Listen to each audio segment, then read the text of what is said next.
I'm Snoop Dogg, and I'm giving up smoke. I know what you're thinking. Snoop, smoke is kind of your whole thing. But I'm done with it. I'm done with the coughing and my clothes smelling all funky. I'm going smokeless. Solo stove, fixed fire. They took out the smoke. Now you can have a nice blaze without any clouds ruining your day. Go smokeless. Go to solostove.com. Tell them Big Snoop Dogg sent you. It's the first ever NBA in-season tournament. All 30 teams going for one brand new trophy. The stakes are the highest. Only 8 teams advance from the group stages. Then it's down to single elimination. It's win or go home. The last 4 standing will battle it out in Las Vegas, baby. They're going to go all in on the hardwood for season-long bragging rights in the first ever NBA Cup. Hope everyone's feeling lucky.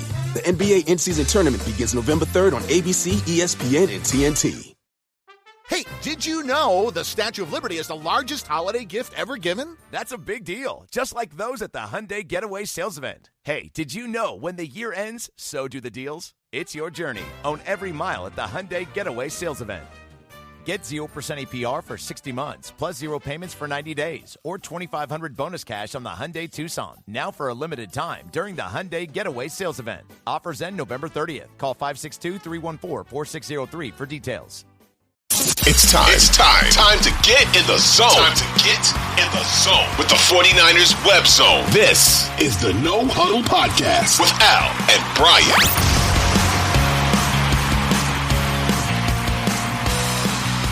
You know the drill. This is the No Huddle Podcast, part of the Odyssey Network.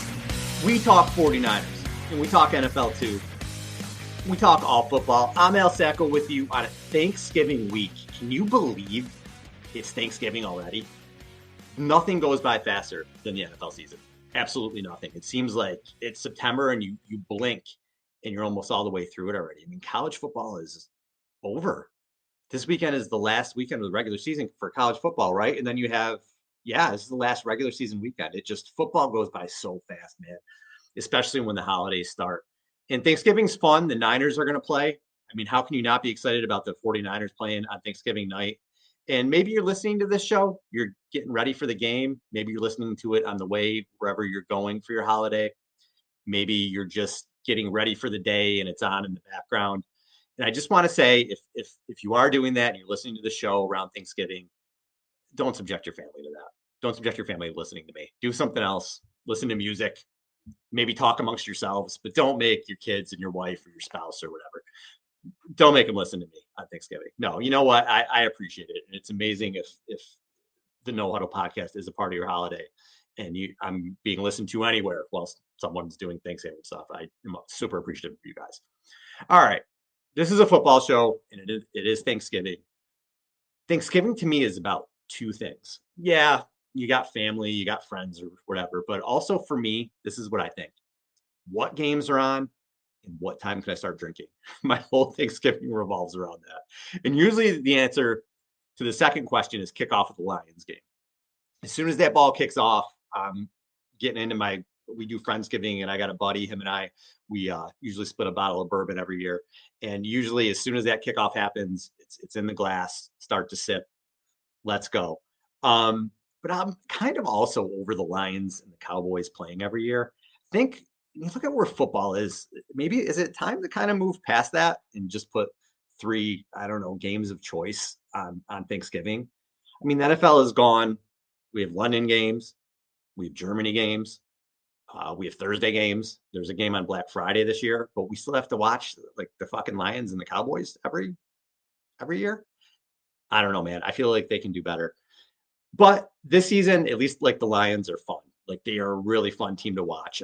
I always root for the Cowboys to lose.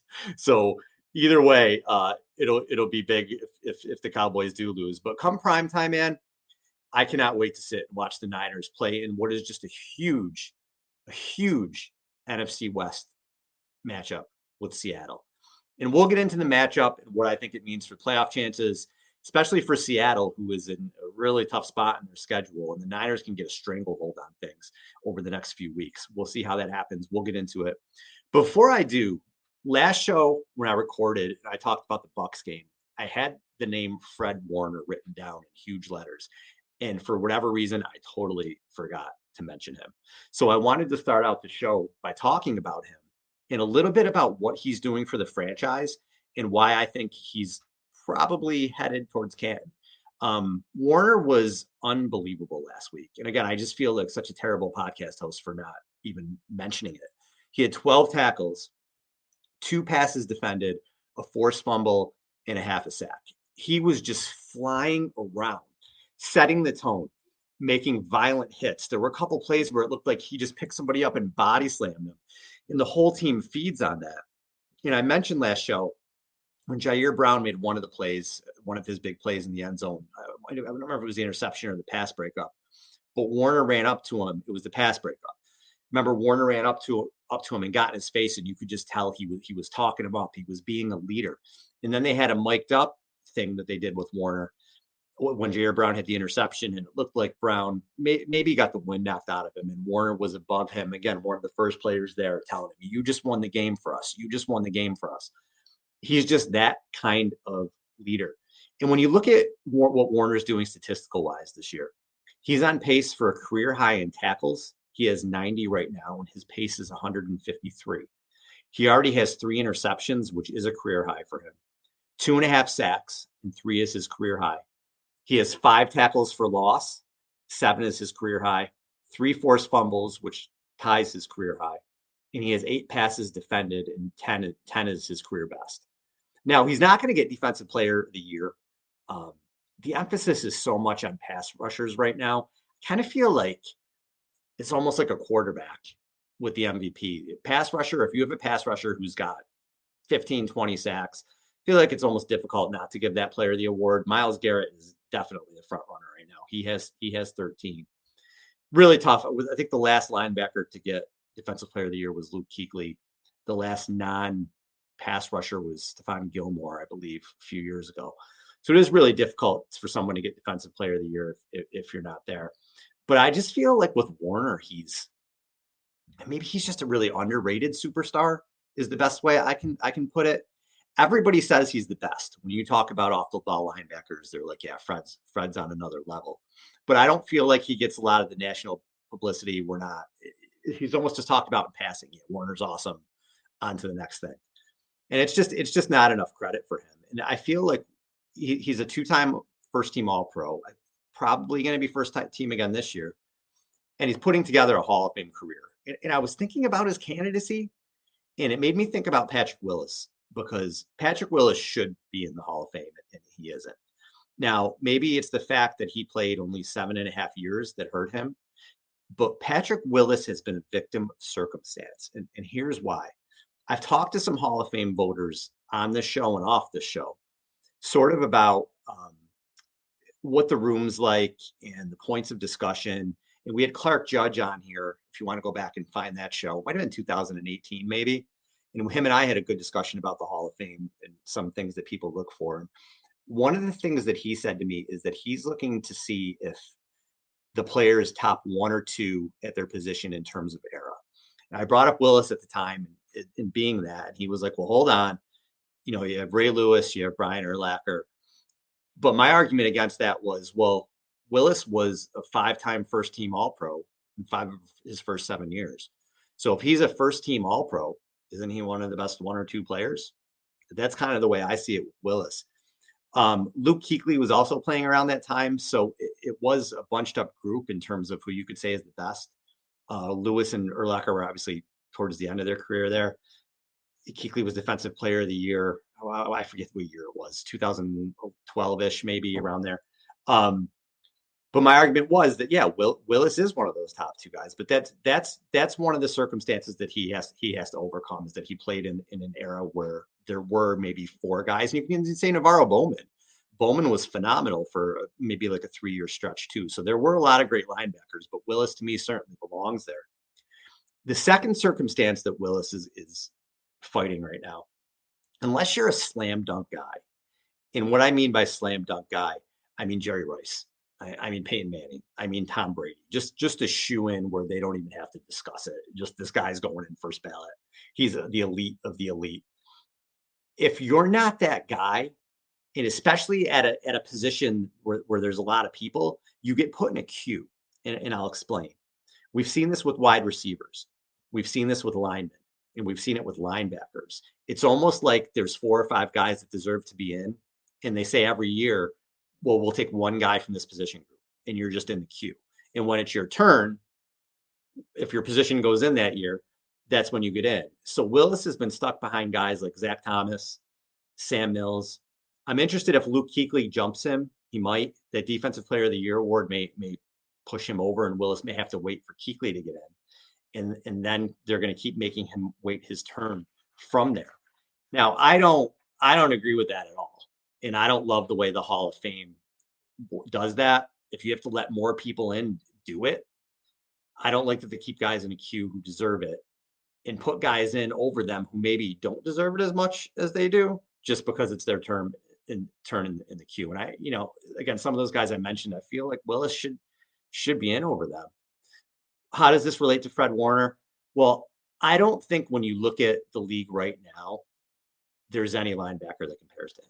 So whenever Warner gets in the Hall, is ready to go into the Hall of Fame, he hands down might be the best linebacker at the time. And he, like I said, he's got 2 first-team All-Pro selections. Willis had 5. I do think Warner will get another 1 or 2 before it's all said and done. To me, he is on a Hall of Fame trajectory. I think it's really special. And I don't know that he's getting enough credit for that. And what's interesting about the Niners now, too. So if you think back to those 80 and 90s teams, the 80s team, the Hall of Famers who were actually, 49ers, not somebody who may have been there for a year.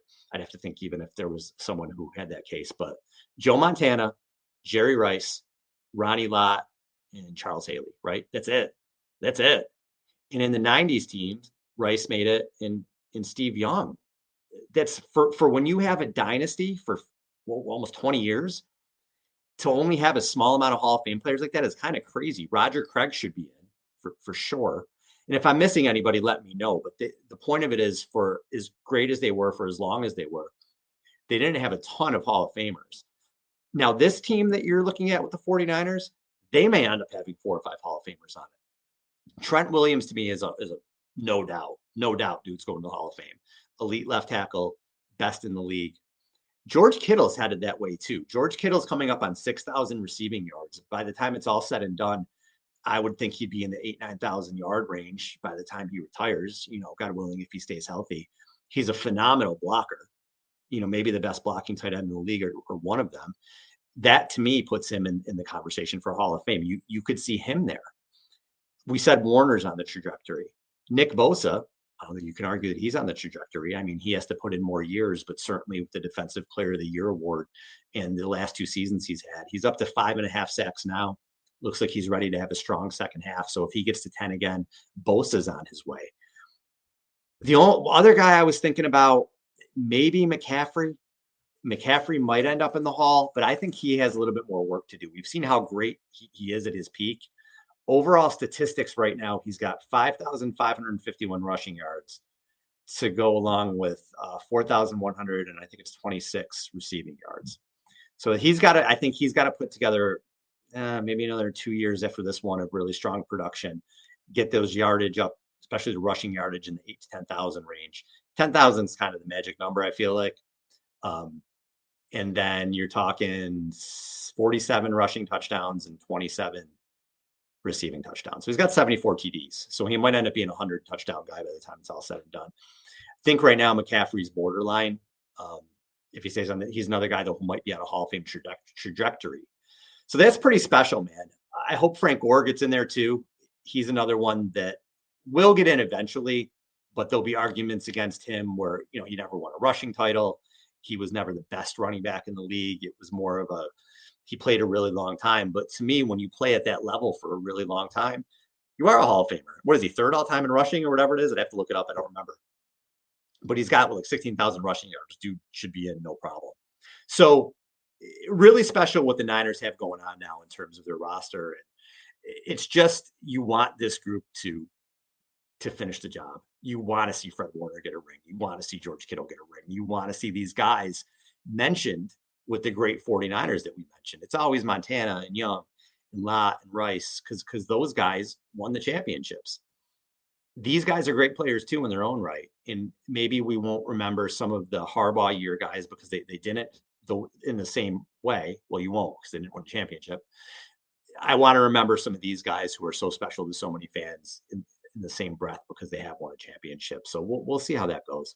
This episode is brought to you by Carvana. Carvana has made financing your next vehicle as smooth as can be, and you can do it 100% online. You can get pre-qualified in just 2 minutes, and you'll have real terms personalized just for you. Then you can browse up to thousands of car options on Carvana while seeing your actual terms and monthly payments as you shop. You can even add a co-signer to get flexible terms on even more vehicles. See how smooth it is to finance your car with Carvana. Visit Carvana.com or download the app to get pre-qualified today. Co-signer is available to qualified customers. This episode is brought to you by Progressive Insurance. Whether you love true crime or comedy, celebrity interviews or news, you call the shots on what's in your podcast queue. And guess what? Now you can call them on your auto insurance too with the Name Your Price tool from Progressive. It works just the way it sounds. You tell Progressive how much you want to pay for car insurance, and they'll show you coverage options that fit your budget. Get your quote today at Progressive.com to join the over 28 million drivers who trust Progressive. Progressive Casualty Insurance Company and Affiliates. Price and coverage match limited by state law. All right, so we mentioned Kittle, and I know stats. Some people, I love to put out statistics on social media and wherever, just because I think statistics are fun. They don't tell the whole story. I've never said that they do. They tell part of a story, but they're fun to look at. They're fun to debate. It's fun to see where guys fall. So I love throwing out statistics, and I love talking about it. I just think it's kind of a cool thing. And George Kittle right now, to me, is having a renaissance season in the sense that his numbers are great, but also it just feels like he's a main part of that offense again the last 4 games. Right now, he's at 43 catches, 648 yards, and 5 TDs. He's on pace for 1,100 yards, 73 catches, and about 8 or 9 touchdowns, which is a phenomenal year for anybody, let alone at the tight end. I think the only tight ends who have more yards than him are Kelsey and Hawkinson, I believe, right now. Now Kittle, this is interesting too. He had 20 touchdowns in his first 5 seasons, and he's had, did I write this down right? Wait, hold on. He had 20 touchdowns in his first 5 seasons, and he's had 16 in his last 25 games, 12 of which have been thrown by Purdy. That's pretty crazy. He totally turned it around in the next year and a half. Last year and a half, he used to have 16 TDs after only having 20 in his first 5 years. Once he got hooked up with Purdy, the TDs started coming in bunches, and he's adding that to his resume now. The other guy who's having a phenomenal season, Brandon Ayuk. Brandon Ayuk also has 43 catches. He has 831 yards on 43 catches, and he's got 4 touchdowns. So Ayuk is averaging 19.3 yards per catch right now. That's second in the NFL only to Noah Brown, who has from the Texans, who has 20.9 yards per catch. But Noah Brown only has 21 catches. So of receivers with more than 21 receptions, Ayuk is tops. He's having a phenomenal year. I think the next closest guy is in the 16s. So Ayuk is making huge plays down the field. If they both hit 1,000 yards this year, and they're both on pace to go quite past it, Kittle and Ayuk, they'll be the first 49ers teammates, and I think the only 49ers teammates since John Taylor and Jerry Rice to break 1,000 yards receiving in the same season. And if you add in Christian McCaffrey, who has 851 rushing yards right now, and he gets to 1,000, it'll be the only time in 49ers history where they had 1,000-yard rusher and 2,000-yard receivers. That is big-time offense, and it's fun. It's fun to have guys who are putting up those kind of numbers. Like, listen, you lived through Jason Hill and Arnaz Battle and Niners wide receivers gaining 600 yards a year. Like, you just deserve the fun times like this and enjoy it. The other guy I wanted to bring up his stats, and I brought up a lot of them last show, but as you go through and you research and look at things, more stats come up with how amazing Brock Purdy has been. Not doing things where, he threw for 240 yards and a couple touchdowns. He had a really good game. He's coming along. No, he's doing historical things, absolute historical things. Purdy rating 115.1 leads the league. Next closest is Tua at 106. QBR tops at 77.1. Next closest is Dak Prescott at 73.8. Yards per attempt, 9.7. Tua is the only person close to him at 8.5. It's the second highest average through 10 games ever. Boomer Esiason in 1988 had 9.8, and he won the MVP. And the highest to finish the season since Kurt Warner did it 9.9. So if he stays at that level, he's in some pretty elite company. Yards per completion leads the league, 13.8. CJ Stroud is second at 13.3. Completion percentage leads the league, 70.2. Dak is second at 70.1. TD percentage, 6.5, tied with Justin Fields, which was weird to me that it's Justin Fields. But Fields has been hurt a lot of this season, so Purdy's played the whole year and still is tied for the league there. Passer success rate, which I had never heard of. Passer success rate gains at least 40% of the yards needed on first down, 60% of the yards needed on second down, and 100% on third and fourth down. It's like a new stat I saw on Pro Football Reference, and he was number one. 56.3. The next closest is Goff at 52.4. Let's keep going. Let's keep giving more Purdy stats because they're so good. Completions on throws of 20 plus, 63.3%. Next closest is Stroud, and he's within about 5% of him. Big time throw percentage, guess what? He's first. 6.4 going into Monday night. Hurts was at 6.3. I'm not sure what he did in that game, but going into Monday night, Purdy was first. EPA per dropback on passes over 10 yards, plus 0.87. Guess where that ranks. I'll let you figure it out on your own. He is the sixth QB ever with a rating of 100 or higher in 10 of his first 15 starts. The other five guys, Kurt Warner, Dan Marino, Patrick Mahomes, Dak Prescott, Ben Roethlisberger. What else is there to say? You got your dudes right now at this point who maybe I think just had a stance on Purdy and they're afraid to go away from it at this point. That Nick Wright, is that dude's name? Who's got to say, oh yeah, no, it's not real. I feel like if you cover sports, and maybe some of these guys get hired and they tell them just to have hot takes. I don't know what happens, but if you cover sports, things change, opinions change, life that happens. People get better, people get worse, people impress you, people disappoint you. It's okay to say, like, you know what? I thought Purdy was just a system dude, but guy's pretty damn good. Guy's a really good quarterback. I don't think anybody's saying he's elite Patrick Mahomes, but he is a damn good player. And the numbers back it up. And this isn't a 4 or 5 game stretch anymore. It's not. Now we're talking 15 regular season starts, 16 full regular season games when you count the Miami game, and 2 playoff games. We're talking 18 games where he's been really, really good for most of them. Just is what it is at this point, people. Just get over it. All right. Gigantic game. Absolute gigantic game this week. And this starts a stretch for the Niners where they're at Seattle on the short week on Thursday. Then they play the Eagles, and then they play Seattle again. So it's a really big stretch for them. Now, they opened up this game 6.5-point favorites, and the last I saw it, it was 7. Vegas and the public still really believe in the 49ers. When the lines are this big, when you're going on the road to Seattle and you're getting a line that big, the public and Vegas believe that you're back. Now, Gino's elbow might have something to do with that too, because even if he plays, I'm not sure how healthy he's going to be. But the Niners were 13.5-point favorites against the Bucs too. People believe that they're back. But going to Seattle, it's always been tough. They've only won there twice since 2011. The 2 wins were the last game of the 2019 season. That was the game where Dre Greenlaw had the tackle at the goal line to win. And Jimmy G in that game, so he was 18 of 22 for 285 yards in 2 scores. And that was the game that kind of sold me on him at the time because he was coming off his knee injury that year. And I thought he had a really good season overall. I did. I thought he played well considering he was coming off the ACL. In that game, he goes into Seattle. The Niners hadn't won there in forever. He played terrific. And I said, all right, you know what? This guy just won a big game on a big stage. It got him the bye, if I remember right, too. He is the dude. This is our quarterback. And then the playoffs happened, and he kind of sucked.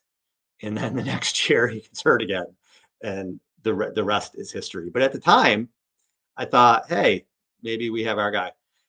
We didn't. I mean, listen, they won a lot of games with him. He shouldn't apologize for that. But yeah, didn't end up being the player I thought he was going to be after that game. But still a great game that the Niners won. The second win they had was last season on a Thursday night when Brock Purdy went into Seattle after playing the Bucs. Sound familiar? He went in there with hurt ribs, and the Niners survived for a 21-13 win. George Kittle was phenomenal in that game, because he always shows up in prime time. 4 catches, 93 yards, 2 touchdowns, and McCaffrey broke 100 yards rushing, and he had a TD as well. Other than that, it's basically been a decade of Russell Wilson beating the 49ers constantly, especially in Seattle. And I think a lot of us want to forget the last time the Niners played in Seattle on Thanksgiving. It was 2014. They lost 19-3 and had 164 total yards of offense. And that was a Harbaugh team that was in the middle of imploding. I mean, that team was about to blow up. Everything was going bad. And you remember Richard Sherman and Russell Wilson eating turkey legs on the middle of the field. And I just remember everybody being so pissed and everybody hating both of them. Years later, people, now we like Richard Sherman, but back then we certainly didn't. But you know what? This is a different Seattle team. And I think the 49ers match up really well with this version of them. And if you go back to last season, Niners beat them 3 times, beat them 27-7 in week 2. That was the game that really started to change everything, because that was the game that Trey Lance got hurt. And then Garoppolo comes back in and he gets hurt, because that's what Jimmy does. And then Brock Purdy, and the rest is history. So that game in a lot of ways is a historical game for the 49ers. They beat them again in the game we just mentioned, the Thursday night game in week 15. And then in the playoffs in 41-23 in a game that the Niners were losing by a point at home at halftime. Purdy looked like a rookie in the first half of that game. He didn't play super well, but he went on to rebound and have a phenomenal second half. He threw for 332 yards and 3 touchdowns. Debo was a monster in that playoff game. 6 catches for 133 yards and a touchdown, and he ran 3 for 32. So the Niners had really no issue with them last year. Seattle's a weird team. When you look at their record, I'm not sure they're as good as they are, as it says, the 6-4. And I think that it could get ugly for them moving forward. So they started the season 3-1. They lost week 1 to the Rams, but they followed it up with a really impressive win against the Lions. It was like a 37-31 type game. And you're like, all right, Lions just got done beating the Chiefs. Seattle might be for real. Week 1's always fluky, but Seattle might be for real. So we didn't know about the Lions quite yet then, but maybe that loss against the Rams for Seattle in week 1 meant nothing, because now they come out and score 37 against the Lions and look great. The next 2 wins, though, so for that 3-1 start, were against the Giants and the Panthers. And that early in the season, you don't quite know how bad teams suck yet. The Giants and the Panthers really suck. So those are not impressive wins at all. Since then, things have started to trail off. They're 3-3 over their last 6. Their wins have been against the Cardinals, the Browns, which is an impressive win. The Browns have a good defense, and the Commanders. And their losses were to the Bengals in a close game, low-scoring game. The Ravens destroyed them 37-3. It wasn't even competitive. And then they lose last week to the Rams on a last-second missed field goal. Now, Seattle scored 37 points in back-to-back games in weeks 2 and 3. But since then, they've averaged just 18 points over their last 7. So the offense isn't working as well. And a large part of that is Geno Smith. Now, Geno's health is in big question, because I don't know if you saw the play, but Aaron Donald murdered him. That was the hardest hit I've seen on a quarterback in a long time, and they didn't call anything. Usually you breathe on the quarterback too hard and they throw a flag just because it looked bad. But Geno goes out with an elbow injury, but he ultimately returned and drove his team down the field. So you got to give him a lot of credit for that. He put them in field goal range. But Geno hasn't been as good this year as he was last year. His rating last season was 100.9. This year it's down to 89.7. That ranks 17th. He threw 30 touchdowns last year and he had a TD percentage of 5.2. This year he only has 12. And we've seen that TD percentage drop. It's down to 3.6, which is 20th in the NFL. He has 3 games this year of throwing for 157 yards or less. Now, if he can't play, it's going to be Drew Lock who'll get the call. I don't think Drew Lock scares anybody. Drew Lock is a career 59% passer, and he's 8-13 as a starter in the league, and he's lost 8 of his last 12 games as a starter. So I mean, if Geno can't go, the Seahawks are in trouble. They may be in trouble anyway. Seattle does have weapons, and I actually really love their draft this year. They brought in a number of good rookies. Tyler Lockett, who I'm kind of always waiting to take a step back. He never does. He has 51 receptions, 545 yards, 4 TDs, despite he's had a lingering hamstring issue. So he's not at 100%. Metcalf is always scary. 40 catches, 646 yards, and 3 touchdowns this year. But one of the rookies I loved the Jackson Smith and Jigma addition for them. Then I gave him 3 really scary receivers. And he's doing okay as a rookie, 36 catches, 365 yards, a couple touchdowns. Typically rookies, it's year 2 when they take off. But I thought they did a good job bringing weapons in for Geno. And they also typically have 2 good running backs. Kenneth Walker, strong, really good runner, but he's hurt. He's not going to play this week, and he may not play for a while. So I expect another one of those rookies, Zach Charbonnet, to be the bell cow. And I like Charbonnet coming out of the draft, and I like what I've seen so far of him in the NFL. He's averaging 4.9 yards per carry, and he's a really good receiver. He's got 19 catches in limited snaps, and I think he's going to be the bell cow in this game. I think they have DJ Dallas and somebody else whose name escapes me who may relieve him a little bit. But for the most part, you probably see like 80% Charbonnet, which is exciting if you happen to draft him on your Dynasty Fantasy League. So maybe he gets a lot of yards and just doesn't score, and the Niners kill the Seahawks. We'll see. Seattle also protects the ball well. That's what the numbers say anyway. They've only given up, protect the passer well, according to the numbers. They've only given up 21 sacks and a pressure percentage of 5.7. Both are within the top 7. But the Rams had, it was upwards of like 20 pressures last week. So they did have some issues protecting last week. So the Niners can hopefully take advantage of that. Now, defensively, another rookie, Devin Witherspoon. Dude is a stud at corner. He makes plays all over the field. He has a 97-yard pick 6 this year. He's got 3 sacks, so they blitz him. He can cover. Phenomenal player.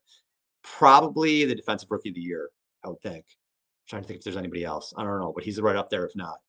And you pair him with Reek Woolen, 2 good corners. Boye Mafi leads the team with 7 sacks. But if you look at the metrics for Seattle's defense, like everything is in the middle of the pack. They're like 18th, 19th, and basically like everything. So not really a defense that scares you, but they did have Leonard Williams. Burford did not practice today. So Burford's hurt. Aaron Banks was limited. If both of those guys can't go, you got Feliciano, and Shanahan mentioned he may bring someone up from the practice squad. I don't know who that would be. Feliciano's played well, but if you are down another guard, all of a sudden you're going into this would be your 4th string guard. That is a little scary. The Niners have some issues in the middle as it is. That could be something that would worry you in the game if those guards can't play. Another thing that would worry you is the short week. So there are some fluky things in this game in this week. So it's a short week. Seattle's a division game, which you never know. I mean, look, the Niners have beat them 3 times in a row now. It's tough to keep beating division opponents. So sometimes fluky things just happen. They know you really well. So that could be another factor where you worry. They have the Eagles coming up. Are the Niners going to look ahead at all? Can't imagine you overlook Seattle on Thanksgiving night. I can't imagine that's a game you're looking past just because of the magnitude of it and its prime time and things like that. If anything, I could see a letdown in 3 weeks if they beat Philly and it's like a exhale type thing, and then maybe Seattle could trip them up then. But you have to hope that the Niners are coming in and they're coming in pumped up for this game and they can continue to play well.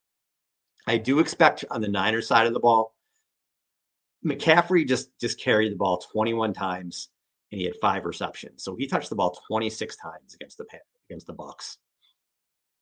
You got to think they're going to get Eli Mitchell in there a little more, just so you're not killing McCaffrey. Maybe we even get a Jordan Mason sighting. Who knows?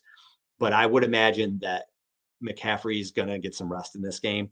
What I hope for, just watching this game, man, I hope they get out to like a 20-3 lead and you can rest starters. These are the games that worry me. It's their second Thursday night game of the season. Short rest. I hate them. I worry about injuries in Thursday games. Like I said, it's fun as hell.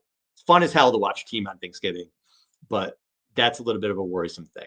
As far as players I'm looking for, George Kittle has been phenomenal the past 4 weeks. It's a primetime game. I think that Kittle, once again, is going to show up big. I think he's going to have a big night. I think if you're looking at 80 yards in that range, I think he's going to score a touchdown. George Kittle always shows up when the lights are brightest, and I think he's going to do that again this week. As far as a prediction, it's going to be one of those games. You know what? I think it's going to be similar to last year's Thursday game, where the Niners were kind of in control, but the score was close, and then Seattle made it closer at the end. Kind of see it like that. I can see them 24-16, I'm going to say Niners are going to win this game. And it could send Seattle, as far as the playoff picture, into a bit of a tailspin because they have a really tough schedule coming out. They have to play Dallas. They have to play the Eagles. They have to play the Niners twice, as we know. So they can end up in a situation where they're 6-4 right now. There is a chance. So the Seahawks have the Niners on Thursday. Then they have the Cowboys the following Thursday. Really? Oh, that's weird. And then they have the Niners. Then they have the Eagles. So you can go from 6-4 to 6-8 real quick. And the Niners can have a hand in that. If the Niners beat them twice, I mean, it's over. The division's over. The division might be, if they beat them this week, the division might be over. The Niners have those two big games coming up against the Eagles and the Ravens, though. Those are tough games. So if they do happen to get tripped up there, these games against Seattle are huge. They have to win these games. So it's a gigantic game for the Niners. I feel good about it. I feel good. It's Thanksgiving. Going to be a lot of food. Going to have some, I don't know how much whiskey I'm going to have by game time, but I'll be tweeting. Tweet at me. It'll be fun. Enjoy the week with your family. Enjoy Thanksgiving. And again, thank you guys so much for listening to the No Huddle podcast. I'm Al Sacco. Thank you. Niners on three. 1, 2, 3.